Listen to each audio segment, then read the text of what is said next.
Good morning. Welcome.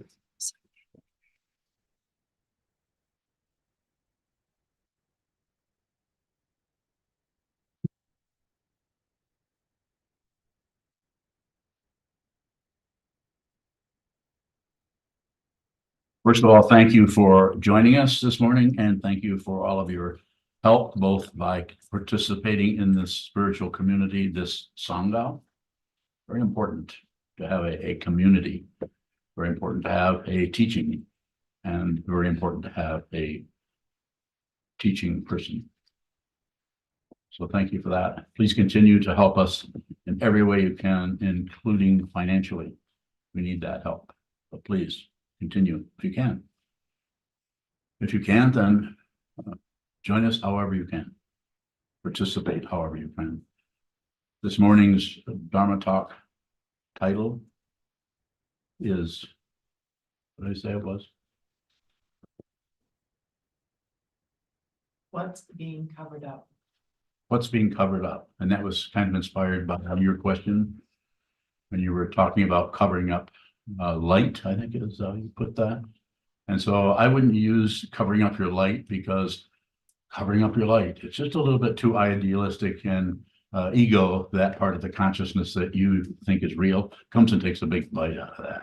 Covering up my light. I gotta stop covering up my light. Please don't lecture yourself. Don't bullshit yourself. It's not that romantic. That being said, what you brought up in that text that you sent to me is very important. We are covering up all kinds of things. We're covering up the truth. We're covering up our true nature. We're covering up who we are by all kinds of activities. Could be just shopping. You know, that's what I do. Just go shopping. The way I don't have to think about anything. Anyone else do that? Raise your hands. 15 people. 18. So yes, of course, I'm saying I'm being silly about it, but I'm saying we do move. It's a very subtle area that we don't notice, but you will notice it, if I may say it this way, more and more if you spend time strengthening that part of the consciousness that just observes, it just looks. It doesn't think about it. It doesn't add on a bunch of thoughts about why it's curved or why it's that color or who made it or all of that jabberwocky. That's for later on. You could call that post-meditation if you wanted to, or just call it what subconscious gossip is, which what Trungpa Rinpoche referred to that as. So we have to see over quite a period of time, years, see the way in which we cover up. And the way I teach this is quite a bit different than the way I was taught. I was taught to label thinking and return to the breath, which I did for decades. I don't teach it, not because it doesn't work. It's just that if you want to practice in that way, have a teacher that teaches that way. The way I teach is sit down, hold still, look at it. It's direct, because I don't think it's necessary for anybody that resonates with this speaker right here. If you resonate with me, then I can help you do that. See it directly. This doesn't mean I'm better than Tibetan lamas.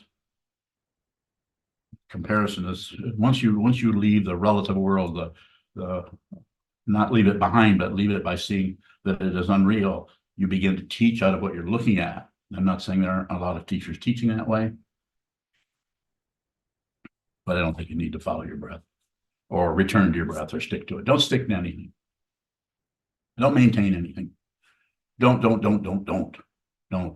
What should you do? Hold still. Just observe. Be very, very generous with your attention. Give it to everything. Just spread it everywhere. Like butter all over everything. Or if that's not sticky enough, peanut butter. Just stick to everything. But let the attention do that, not your willpower behind it that is trying to create some kind of a meditator. Stop it. Not because that kind of meditation isn't workable. That's a good way if you're teaching thousands of people. That would be a good way to teach. I don't have thousands of students. I don't even know if everyone in here is even my student. Some people I see and I never talk to them. On the other hand, for the next 45 minutes or so, you can function that way. You can listen, you can consider it. You could give it your attention. You could reflect on it, practice it. So specific questions about that, I think, I was not able to use your suggested talk title because I don't care for the covering up the light part. This is it's not that isn't true. You are, but that ties in too much to the energy of ego of being able to control something, not cover up my light. You follow me? Go ahead. Was it goodbye?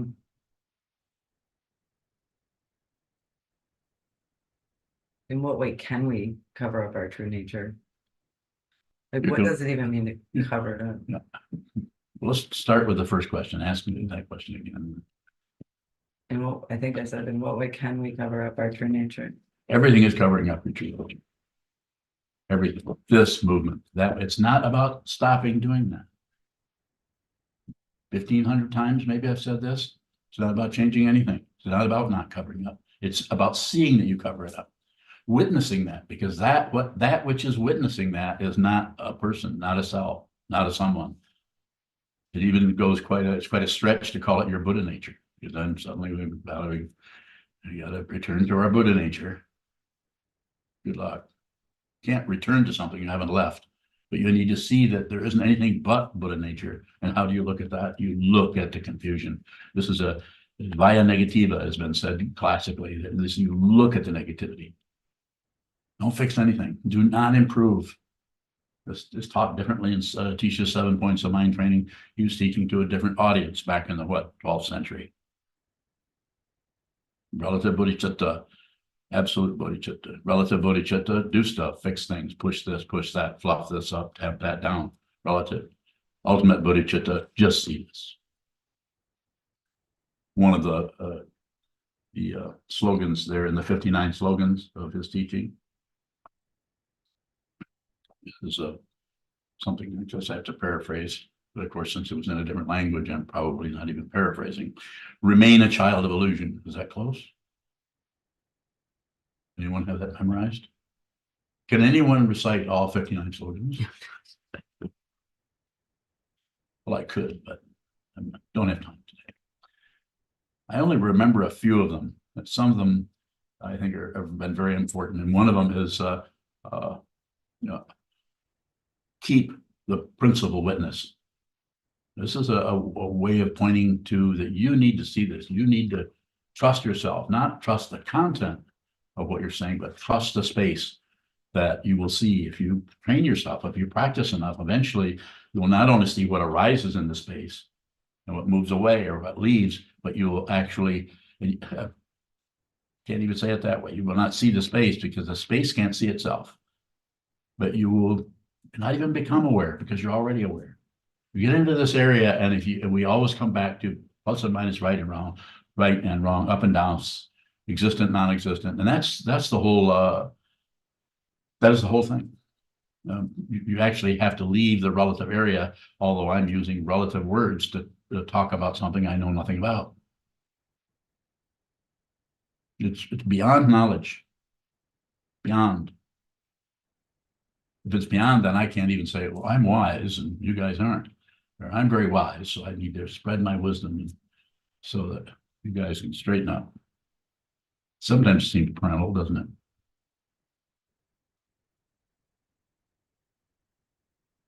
So it's not, go ahead. If you have a question, go ahead. Zuckerberg, earlier you said that we cover it up by, I think you just said this movement. I didn't really see what you were doing, but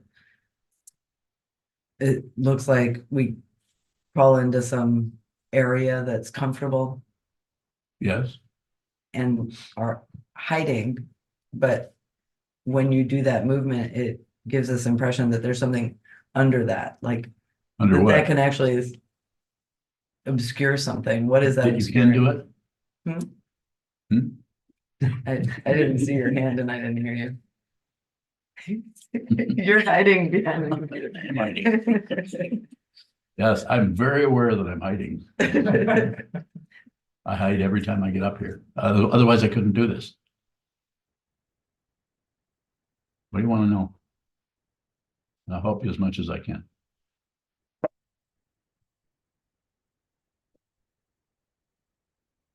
The idea of cover up or hiding looks like there's layers, that there's something behind something. Is that a misunderstanding? Is that true?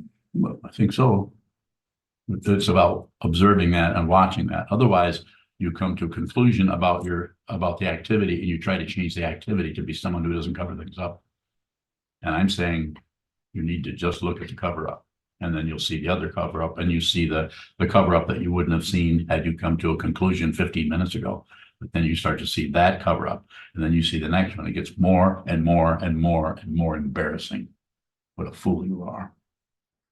I speak out of what I'm looking at. More? Good area. Let's go.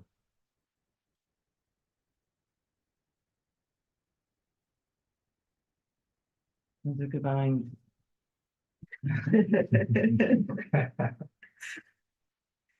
So there isn't anything but this. Yes. You say that all the time. I do. There isn't anything but this. Don't add anything to it, and you'll see what it is. But you might have to train for years watching the way you spontaneously add, coming out of a lifetime that you tried to cover up in the 16th century. You're not separate from that. I'm not saying you have past lives. I'm not saying you don't have past lives. I'm not saying you should ignore the idea of past lives. There's the three poisons right there. Don't push it, don't pull it, and don't cover it up. That's what you're doing. When you're facing a wall, you're training yourself to just give everything your attention that seems to be moving or standing still, which is another kind of movement. Well, That's a good mind. It seems like a cover up and something being covered up are two separate things. So Really? is the thing being covered up something else? Something other than what I'm looking at?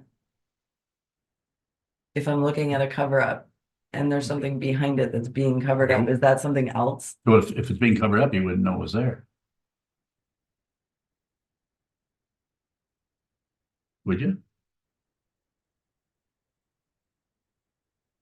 Can you help her? No. Can you help her? She is on my question around that would be, is there some sort of truth that is known as substance that's contrary to the cover up substance? Is there two things occurring in order for a cover up to occur? Yeah. Yes. Got me to his question. Two things occurring. That's the area. At some point, there's nothing that is occurring. You just see it. If I could give it to you, I would, but I can't. I can't. If I look there, it just is too overwhelming. But you have to see it. You need to see it. And you need to see the cover up, but don't remove it. See the cover up, but don't take credit for it. See the cover up, but don't blame yourself for covering up. Nor look at your partner and blame that person for doing their kind of cover up. You follow me? I did read your text.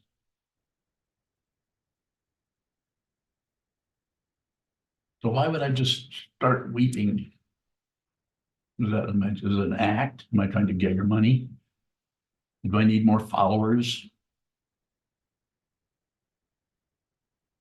Go ahead. You're knowing in that thing that you call an act or the expression, Emotion? emotion. Yes. Do you look into something and then look away? I stopped covering it up. When I stop covering up, it's intense. And that's what I'm recommending and asking you to do. And I know what I'm going to say, but I don't know what you're going to say. So I'm going to allow you to interrupt me. Thank you. You're welcome. Go ahead.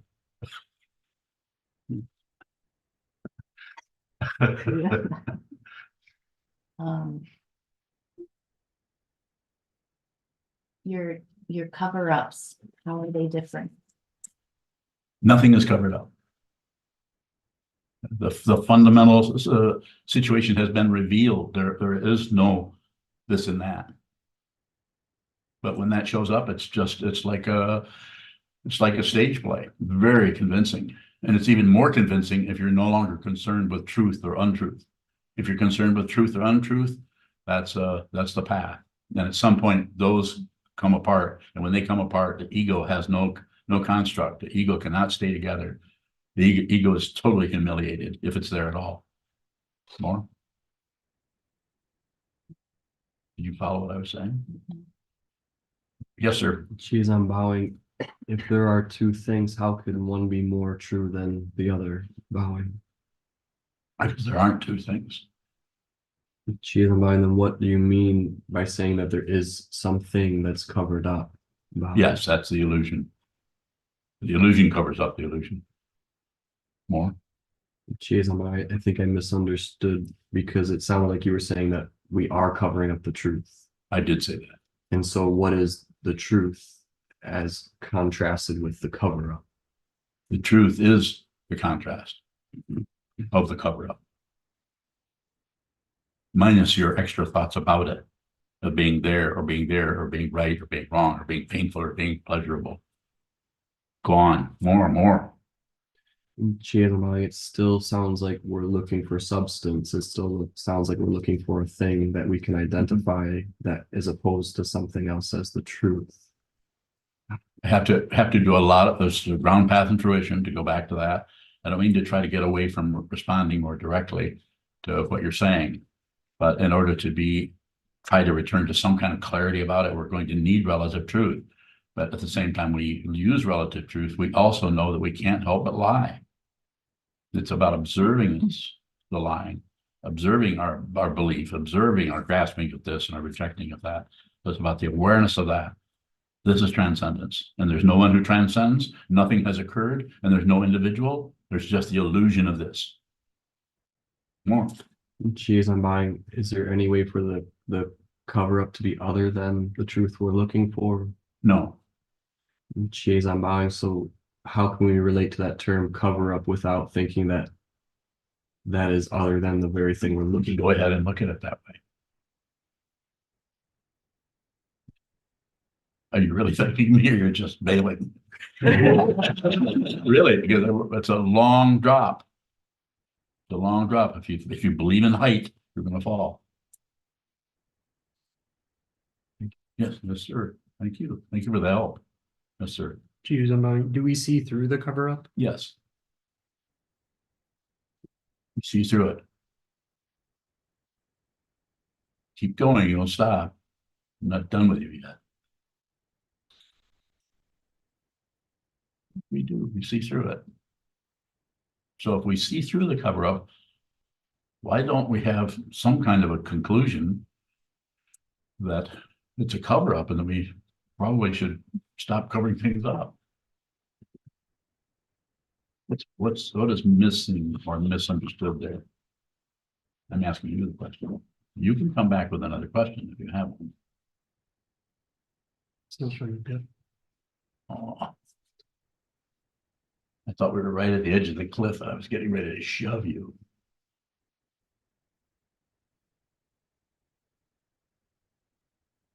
Yes. You know, and you said if you believe in height, you're going to fall. What is the height? Just your belief about things.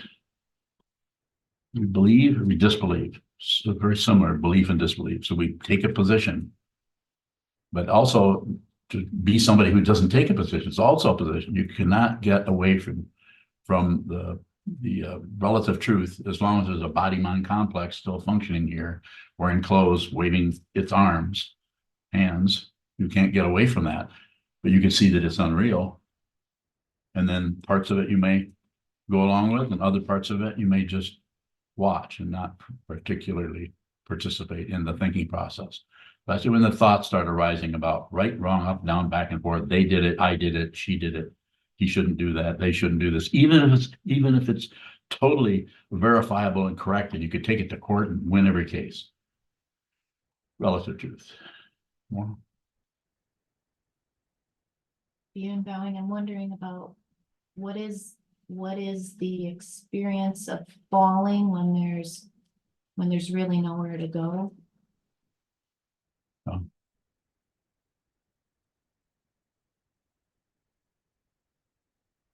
Oh, it's imaginary. Not really falling. There isn't anything that falls. I mean, this falls. That falls. Was that imaginary or real?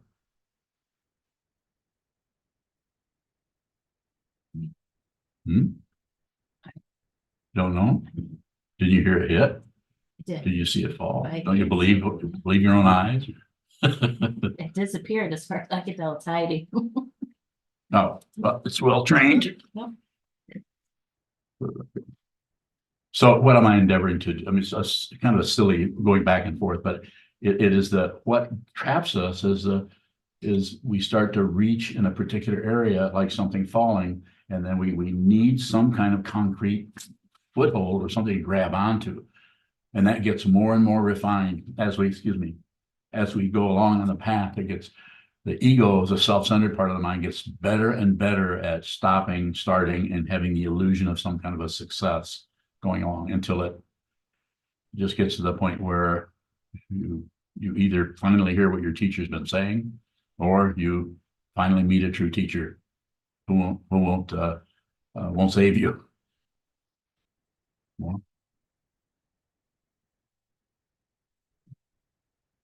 yes, sir. Choose a mind. Do we already see through the cover up? Yes. Completely. See how fast I didn't think, see, now how can I answer that to make sure that, no, it's totally, we do. We just do what with what we're seeing, we project onto what we're seeing. Almost every interview we have, we talk about this. Or I'm waiting for you to see what is in front of you. You have to see what's in front of you. You already see it, but as soon as it shows up, you project onto it. I'm not accusing you. Everyone's doing their own version of this. Some people have an understanding this, are able to describe a lot more. Some people aren't. Some people you have a powerful thinking process, intellect, and may be able to lay that in such a way that I can't crack through that wall, and I won't, because you need to do it. You need to see it. That's why I'm here, to help you with that, so you can see it, so she can see it, so anyone here can see that. More? Choose a mind. Is that projection thinking there's someone who doesn't see through the cover up?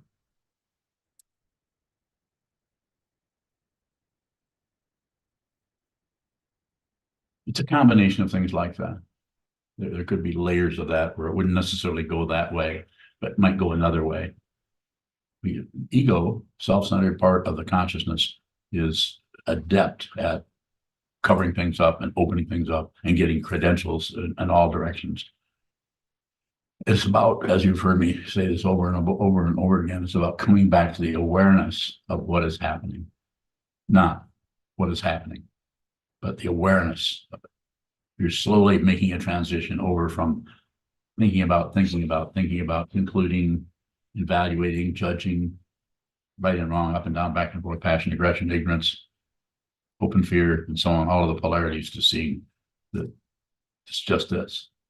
And even that is extra. To say it's just this, it's more of it's just this. So even down through the centuries, all the different teachings or teachers that endeavor to use relative truths to do that. Choose a mind. What is the projection? It's just imaginary. You just invent it, make it up. And it can take on any frequency. Consciousness always finds its own form, and what does it find? It finds anything it wants. It makes up anything, and it operates out of passion, aggression, ignorance, hope, and fear. It doesn't differentiate between good and evil, right and wrong, up and down, back and forth. It's consciousness. And you are that. I am that. She is. She is. Everyone in here. Rumi is. Talk to Rumi for a few minutes. Especially someone is not starting to figure things out and think and come to a conclusion. Although Rumi has quite a few conclusions. It's consciousness. You won't know that you know anything. your knowledge is scattered around an empty room in a house you don't own and don't know what street it's on, and you don't mind because you see the nature of what this is, not separate from anything. You finally realize your true nature.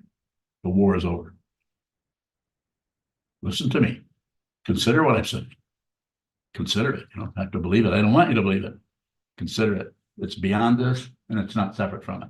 It's totally fantastic, outlandish, and profound and vast, and yet it's absolutely ordinary. That's this. At the same time, all the dualities, all the polarities have collapsed. You could say they've collapsed into each other, or you could say nothing's happened. Same. Both of those are polarities, and those are also not separate from each other. So it's complete. The warp and woof is vanished. There's just this. There's no parts to it anymore. Yes. Use in mind, how is there a conventional functioning? And that's Like this. Conventional. But it's unreal. It's solid in its unreality.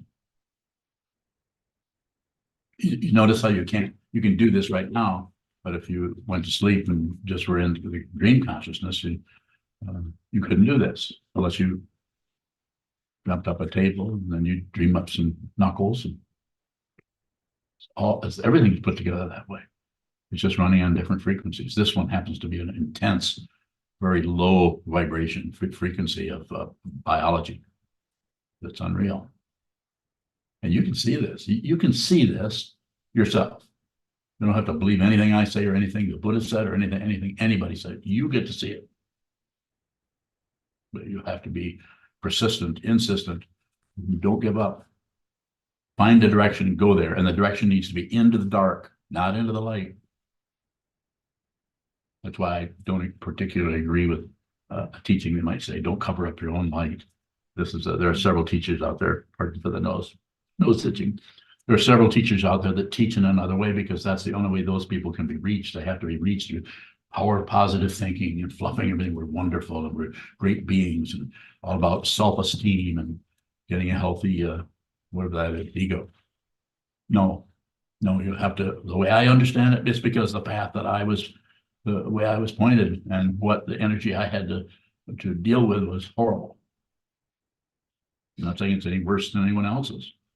Probably wouldn't be here unless you had some really difficult stuff, because there's plenty of teachers that will lead you into light and uplifted and that kind of relative freedom or apparent freedom.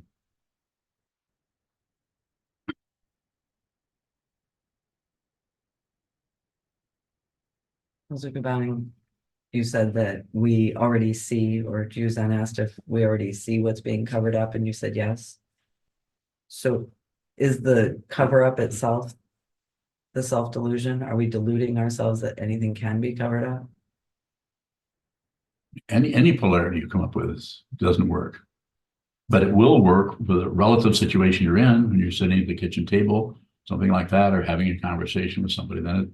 That's why it's such an amazing illusion, because it actually functions. The whole world is running on right and wrong, success and failure. And it's not that there isn't a backup there for that. Saying, well, of course it's right to help people, not murder them. So those are there, but you can live a whole life being a very kind, loving person and cover up the negativity. Don't do it. Be the crap you're trying to get rid of so you can see yourself what it is, rather than have me tell you, or your therapist or your I Ching or your astrology or anything. All of that will work for a while, but there's only one thing that fundamentally works, and that which has no works, because it's not separate from anything. It's consciousness only. That's available to all of you right now. You woke up with it this morning. You went to sleep with it. You dreamt with it. You are that. This is just a fingernail of the absolute. And even that's extra. It's just this. It's very simple. And it's very difficult to see. You have to look right at the clouds. Go ahead, Harrison.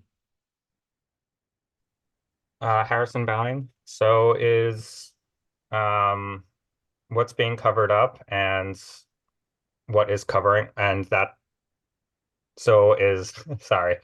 So is what's being covered up and what's covering that which is covered the same thing? Yes, Okay, thank you. welcome.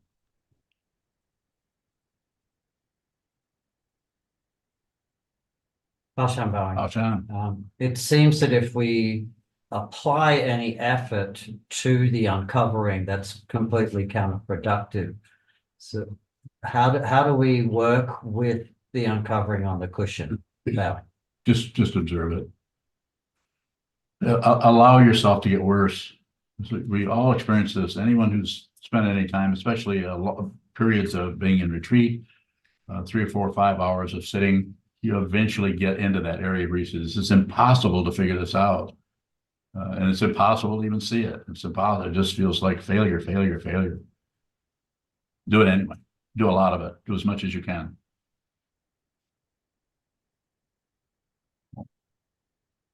Pashan bowing. When you said that, my mind immediately is thinking, okay, what is it that I'm doing? So it wants to create a concept about Yes. where to focus. There's nothing to correct there. You're doing exactly what you need to do. You just need to do it and do it and do it. Have you heard that saying, the fool who persists in his folly will become wise? Anyone heard that? Yes, sir. So you say we see the cover up. Yes. Is it, but we don't see that it's a cover up. We think it's real. Both. You could take it either way, any position. You're screwed. I mean, from the point of view of realization. You just went into the cave of demons and you're having lunch. Yes, sir. More, please. Don't hesitate. Is it our sense of self that makes us believe the delusion? It's the belief that self has some reality. So I see the self, I've not gotten rid of anything, but there's no, I can have a fit right now and throw this whole thing across the room. If I thought it would help somebody, I would do it. I would jump out that window. I would do anything. More? Does belief that it's real fuel the self, set belief in the self? It's, if I hear you, yes, anytime it's like, I think I've got this. Or the other one is, I'm never going to get this. That's another position. Don't do any of that. Everything is inescapable, unacceptable, unreachable. And because it's not over there, you can't reach something that isn't over there. It's this. You can do this with your consciousness. You can do it this week, next week, in 30 years. The time is beside the point. And once you realize this, you realize it doesn't make any difference how long it takes. You've been here forever, if there is such a thing, and you're going to continue. You cannot stop who you are, but you can cover it up. Kelsey Bowing, is there value in cognitively understanding or sorting through the cover up, the why of it? I would say yes, but I would also say it's so different with each person. If we say had an interview where we had a list of 8 or 10 questions about that kind of thing, you would find that everyone's doing this differently. Some people, they do not want to study the 30 verses at all. It sucks. I don't like it. And these are people who have studied it a lot and just don't want to do that. But some people don't want to study Dogen, or then someone else really is drawn into that because of their thinking process. You being a counselor, your way of the training you've had and your particular style of just doing your personal cover-ups, it would be up to you how to approach that. But I would take away and say, like, well, I might say don't think about it, but you'd have to be in a pretty dire straits for me to say that. Just be aware that you're thinking. Do you have anything to say about that?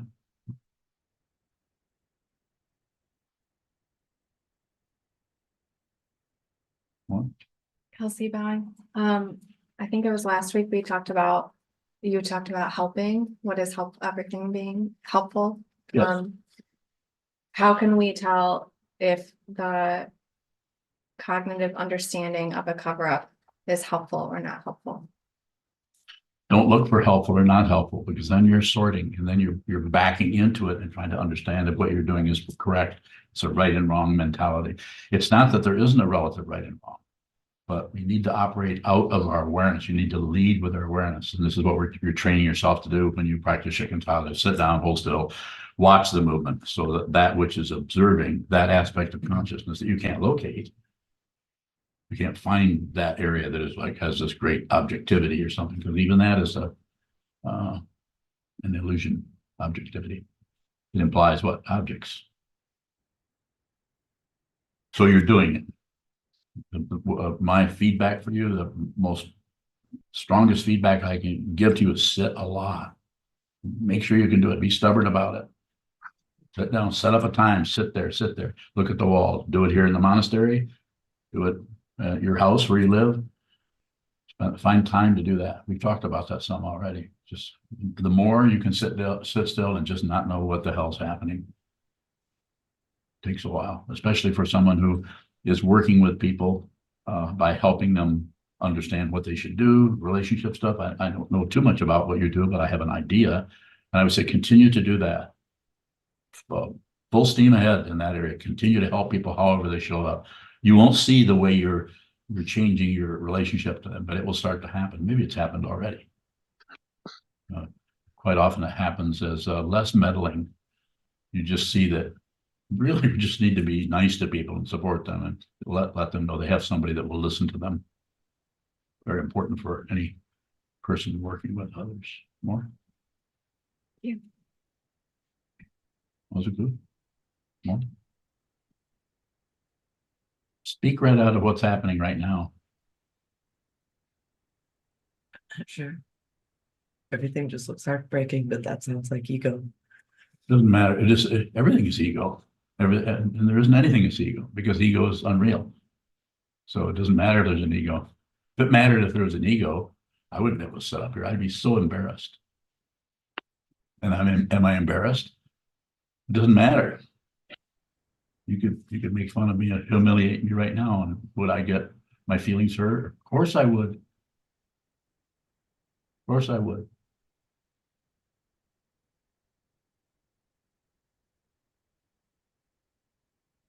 Further questions anywhere? Isan. Isan bowing. I'm curious about how we can be the crap we're trying to get rid of and be nice to people. Bowing. I never thought of that. That's a conundrum. So when I say be the crap, I'm saying that's the receiving part. And the receiving part, this might be hard for me to say. I'll do the best I can. The receiving part is how you do it. You receive the stuff that comes in your mind stream. You receive the stuff that comes towards you that is still your mind stream because you're projecting onto it. Receive, receive, receive. And then that way you'll see the intense suffering that others are having that you used to be critical of.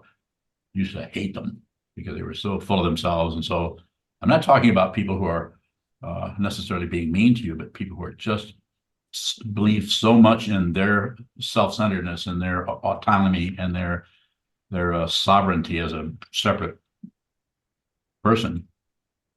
You see their suffering, and so that way you're able to be kind to them. That doesn't mean necessarily indulge them. The kindness may show up as I gotta get going.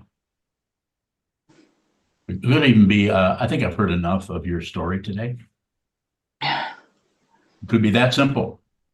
And then leave no explanation. Please don't explain anything. I'm not saying you shouldn't have conversations with people, but you ought to be listening 90% of the time so you can get an idea how much suffering is going on in the world that people are covering up.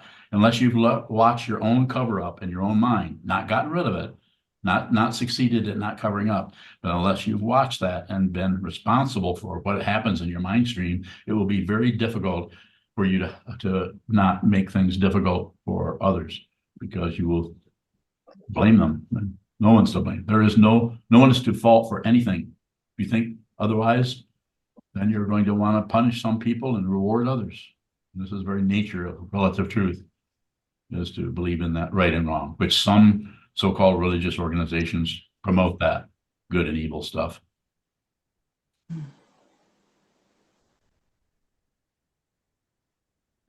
Sunbowing, it sounds like, so I'm wondering if that being the crap begins on the cushion and then later after we've looked and looked and looked at it on the cushion and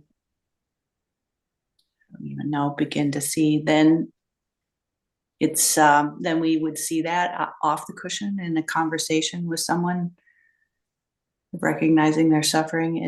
Is that the path to that ability that you were just talking about, or that practice?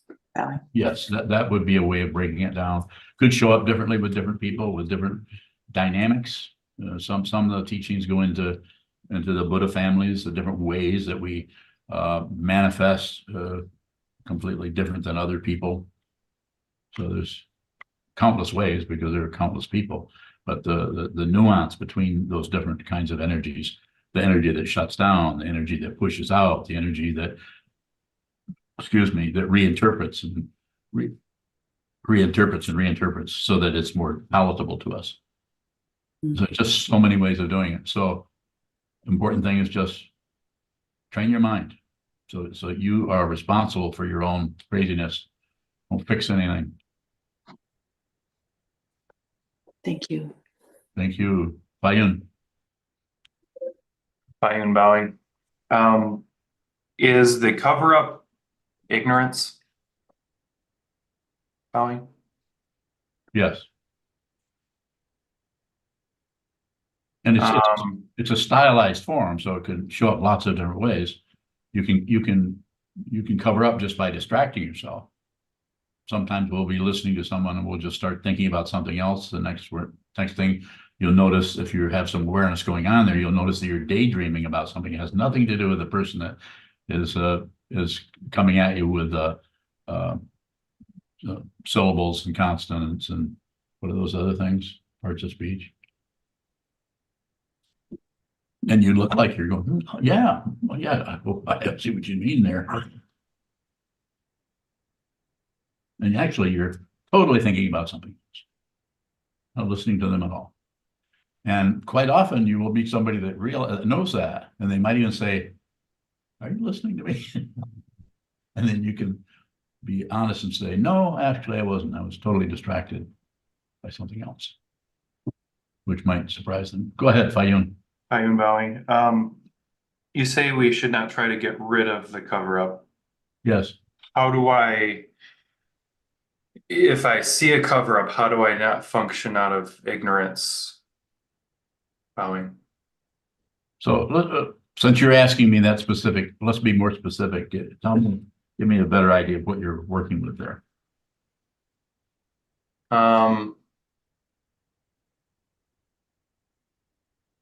For example, with speech, I often find myself afraid whether I should say something or not. Do I have authority to say it or not? Okay. And I often catch that after the fact. Why did I do that? Yes. So if I'm aware of something like that, how do I continue to function without buying into it? Bowing. It's about seeing that you buy in. You don't have to be someone who no longer buys into anything. You just have to be aware that you're doing this. And this way, the ego mind, that part of the consciousness that thinks it's somebody going somewhere, somebody talking, somebody moving, that is seen to be unreal. It's still there. It's still showing up. So it's awareness of that. And what may show up over a period of time, there's not many words for it. And this word will work a little bit in this area, but you may not apply it to yourself. Someone else may apply it to you if they get to know you. But it would be humility. You're no longer trying to hold forth as this person who is so wise and knows everything. You just see it. And you have a willingness to be the negativity. So on behalf of all beings, most beings are fighting their negativity in many ways, just pushing it away, drinking themselves to death, or gambling themselves, whatever, however you want it, any kind of distraction. Or actually, it's so terrible that they're actually downloading their negativity onto others in the form of weapons And what evil forces? I'm not smiling because of evil forces. I'm just saying there's lots of words to describe it. So the idea here with us as practitioners is be aware of this so that your clarity around that, there won't be a project, but your clarity around that will be, and your understanding of the suffering and the strife that not only you're going through, but others are going through, you're able to receive that. You're not going to be able to fix it. It is dependent arisen. The fancy word for that is pratitya samutpada. This doesn't mean that just because we know the word, we can somehow go in there and find the off switch. There is no off switch. There's also no on switch. The image I quite often have been using lately is it's like a landslide. If you get a picture of how vast this is, it's like a landslide that started back in the beginning of time and is going into some kind of a imaginary future. It is not hopelessness. It is not. There's no one who is there's no one who needs hope. You don't need it. You really don't need anything, but it might be a good idea if you train your mind to see clearly so you are not taken into that warp and woof of conflicts called passion, aggression, ignorance, hope, and fear in the 6 realms, which we just keep wandering back and forth from the animal realm to the God realm, to the jealous God realm, to the hell realm. Back and forth, back and forth. So looking for happiness.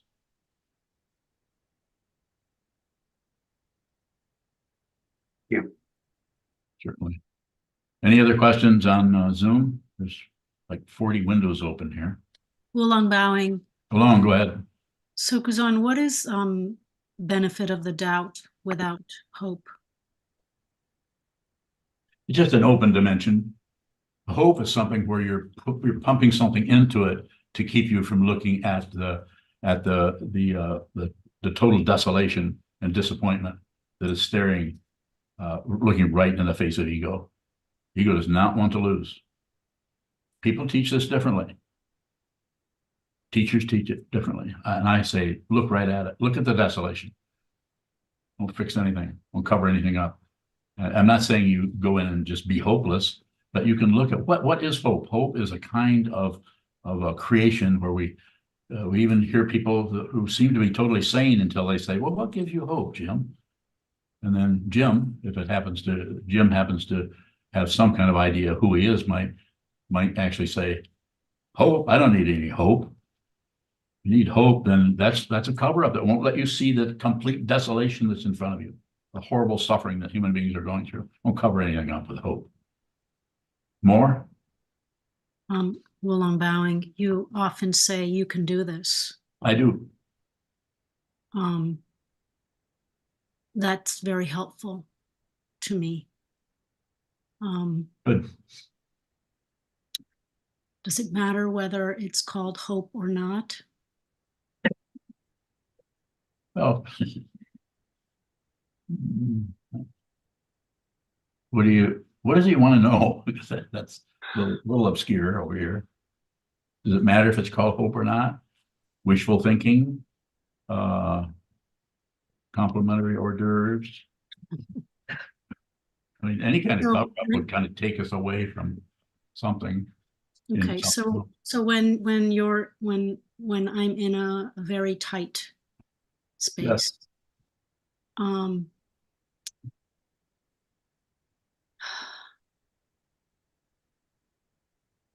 Sometimes it's hard to find the thing to keep going. Very good. I can respond to that. So I felt that way too. And then I through a long period of time, I always returned to what my teacher said, is that you can do this. Trungpa Rinpoche. And that's after listening to a lot of whatever kind of crazy stuff I was saying to him, because I had finally met somebody that I could download on, that I needed to see all my craziness so that he could respond to me in as helpful a way as possible. And what did he do? He sent me in the retreat immediately. And my teacher, Coben, helped me in such a way that I can't even describe it. I don't know how to say it, but someone who could actually see what I was attached to and dealing with and went right in and pointed at it and that was extremely painful. That gives me what, hope? I don't know if it's hope, but it's the truth. It's not hope. It's just the truth. Somebody's actually willing to tell you, to respond to you right where you're at, so you feel it all the way into your backbone. If you don't have that, if you don't have someone who sees this and is willing to help you, then you might continue to go in circles and keep calling it a straight line because you need hope, or because you need some kind of support. You don't really need anything.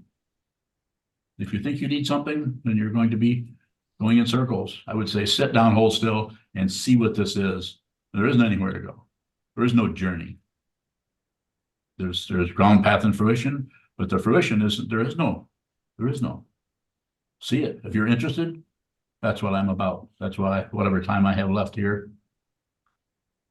as a living form with a whatever this is showing up, that's what I'm endeavoring to do. I need your questions. If I don't have questions, I probably won't say much. Well, I'm bowing. Yes.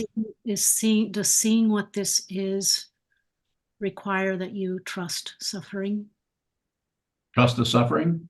Yeah. Well, yes, it's the truth of suffering. So trust the truth. The first words out of the Buddha's mouth, as far as we know, is life of suffering. And you've heard me say this hundreds of times because I go back to it, because it's such a powerful teaching. Life of suffering.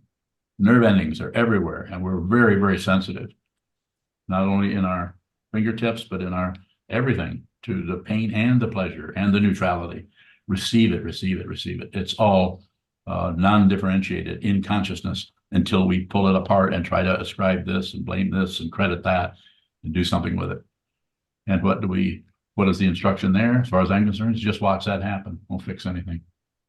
If you just watch it happen, then there's no credential. There's just observing, just seeing, smelling, tasting, touching, thinking, feeling. Anything that arises in the mind stream has a right to be there. It's supposed to be there. Nothing to fix, nothing to correct. Transcendence is you can't follow that. You can't see what did something transcend. Did something go beyond the relative stage play that we all believe is so real, and we fight with the people on stage? Thank you. Thank you.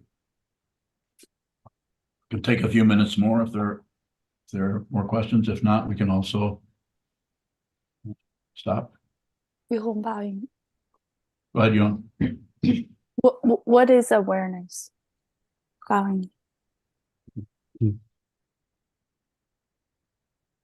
Good question. It's I have to use concepts to describe something we can't see, we can't smell, we can't taste it, but it seems to be the space in which things occur as we receive them, as we observe them. If you're shutting it down and not observing it, then you're closing off what is arising, which is called ignorance. Or it could show up as aggression if it's pushy. Could show up as passion if there's a lot of philosophy or propaganda around why you should, why you shouldn't, who should, what they did, what she did. But awareness is just consciousness that has a kind of focus to it.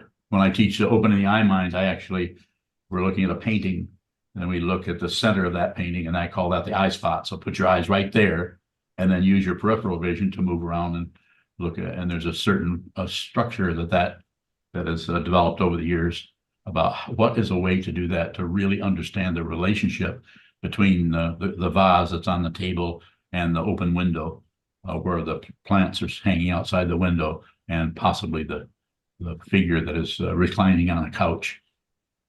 There's a way to see that where in that opening the eye mind, OTEM. Hopefully there's a book coming out someday on that.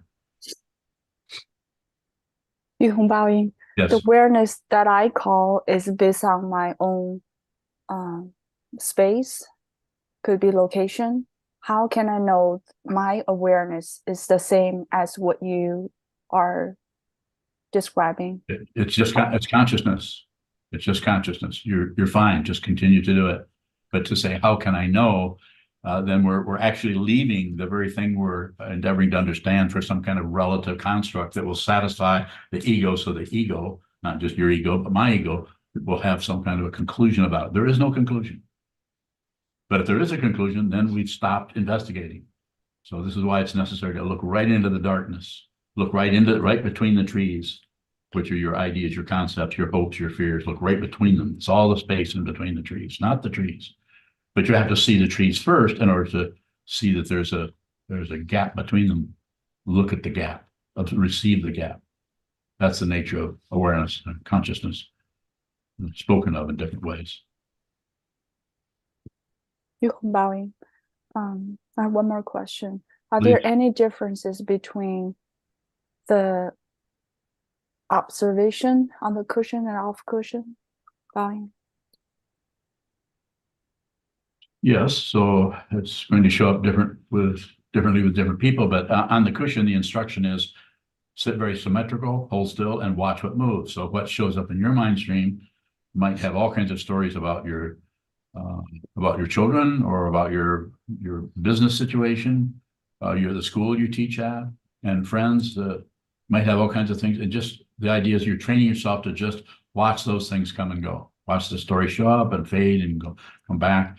And then your awareness, if I understand what you're asking about, as long as the body is moving, like mine is moving here, then that's not necessarily a negative thing. It's just that in order to train the awareness to emphasize the observer part of the consciousness, which can't be found, you can't find it and make sure it's protected so you can just observe. It is more vast and more profound than that, and it's more simple and ordinary. And right, it's just what brass tacks, it's just this. So the training part is important. Sit symmetrical and observe the asymmetry of the mind come and go and come and go. Don't fix anything. Don't repair anything. Don't add, subtract, divide. Don't do any math if you can help it. But if you do add on, then just watch that and then turn that into an object of meditation. There's nothing to correct there, the way I understand it and the way I teach it. Whereas when you're off the cushion, so-called post-meditation, just do the best you can. Just receive as much as you can. Listen to people. Observe people's movements without leaving what the movement means. Like if I go like this, don't immediately jump from this into, oh, he's protecting himself, or it's not that there isn't some accuracy there, but it's not the spiritual path. It's the path of trying to get control of things, About earlier you said that you're hiding every time you go up there. Yes. In what way are you hiding? No. You can't see me. You can't see who this is. If you see who this is, you'll never come back. Because everywhere you look, you'll see me. You'll see everybody, not just me, not this some kind of special person. It might be the opposite of that. It's hidden in plain sight. It's an open secret. That's a traditional teaching. It's an open secret. Nothing is separate from anything else. If you see it, what is there left to do other than somebody comes and asks you questions, you turn them back into their own mind stream.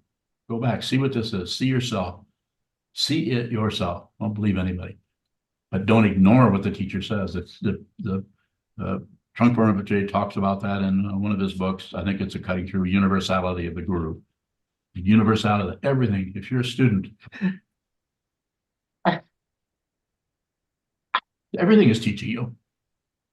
Don't refuse anything. Anything that comes, any person, any dog, any cat, any bird, any sound, everything you taste, everything that is coming towards you through the six sense fields, including the mind, is a teaching. Receive it. This is the universality of the guru, of the teacher. But you may have to meet somebody who's met that person and who, as Trungpa Rinpoche would say, who introduces you to your world. And they may be doing it in ways that you don't like so well. I'm particularly difficult to relate to as a teacher because the craziness I've had to deal with. Yet that being said, you might need someone who has been in the same kind of desperate straits you've been in.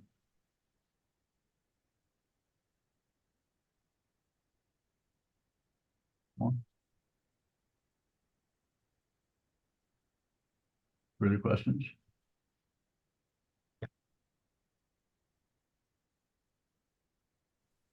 David bowing.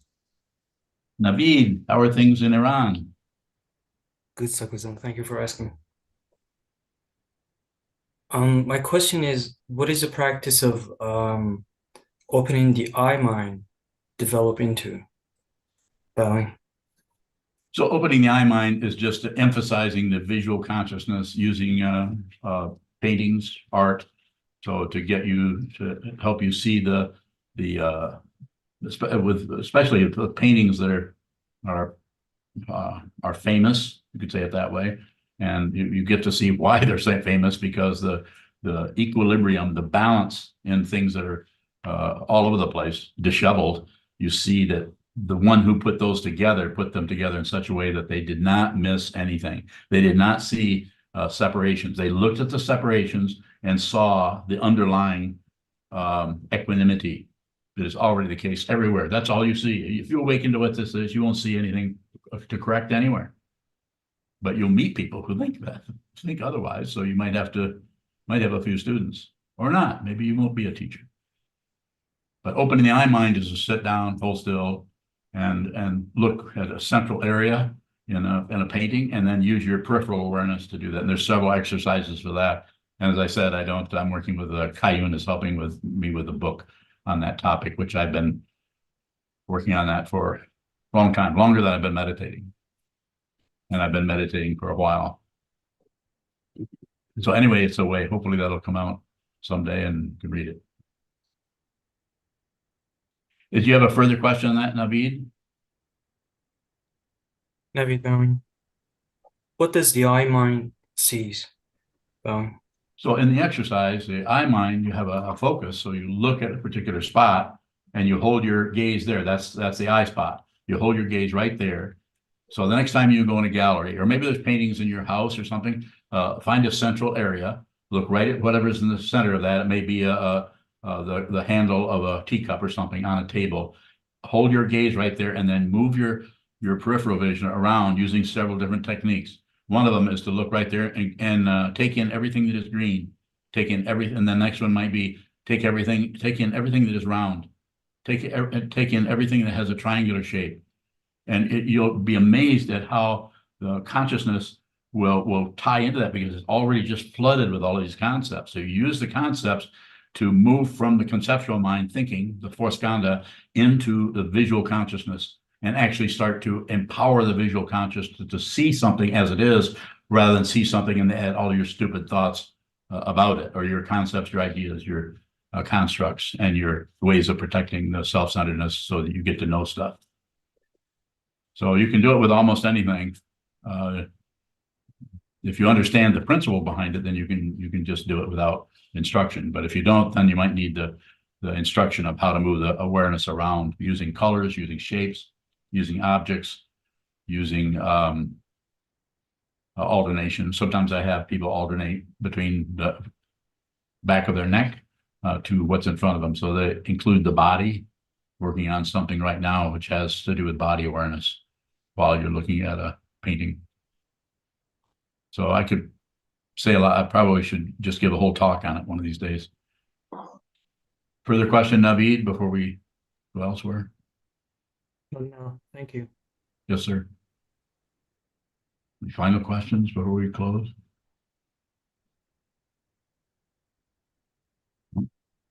Everybody wants to go home. Michelle, what's your cat's name?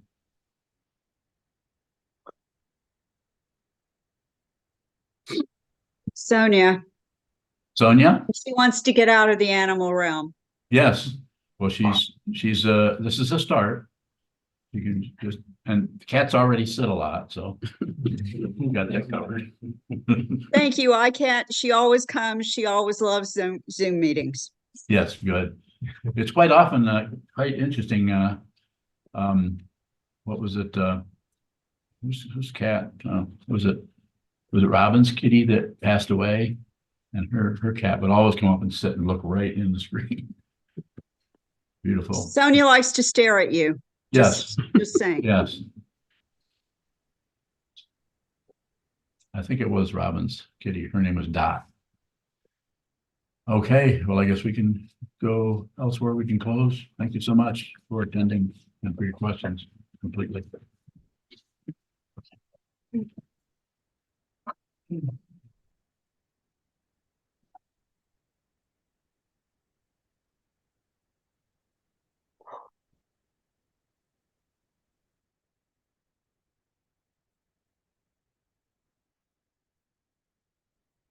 May the merit saturate to all places, so that we and every sentient being together can realize the Buddha's way.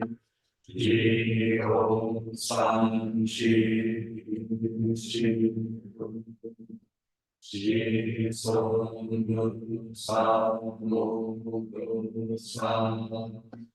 Om, gu, gu, jan, mu, ru, bi. That direction for 3 times, all Buddhas, all venerable ones, Bodhisattvas, Mahasattvas, the great Prajna Paramita.